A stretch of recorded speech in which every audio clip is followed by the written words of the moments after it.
Alrighty, well, I kind of didn't film this just because, well, it was a very time-consuming deal. I got the corner cut there, I got the notch cut here and here. I got to do the same thing to that plate there on this back side over here. And I'll show you where that goes once I get that cut.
Alright, well, got these made.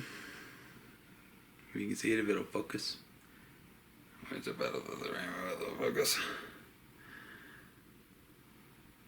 Made these here for the seals for franken because I'm wanting to put the seals in there because I'm still going to keep the factory gears and everything like that, but I can't use the factory gearbox because it'll be upside down and it'll just leak oil everywhere. So I figured if I just make these, still be able to use the seal, be able to keep the oil in there, keep those lubricated. That is the plan. Not bad. That is the first part I've ever made on my lathe. So if you look over here, this is my little mini lathe. It's nothing special, but man, is it fun to run.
this video here.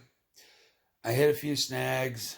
I got to go down the mountain to go find some more tools and stuff like that. I had a hard time trying to find center on that without any tools to properly do it. I tried and tried every method I could. Everything I could not find center on. So I'm going to go get the proper tool for the job. But as you can see, we do have the basics of this down. You got my drive shaft here that's going to come off the motor here, which is in the video. I still got to do the back rear shaft here. And I got to still weld it down, which I still got to get gas for my red welder, so that I can weld with hard wire instead of flux core wire, because I hate welding with flux core wire. And I'm also going to say something about this lathe I have. This little lathe here, paid $900 for this on Amazon.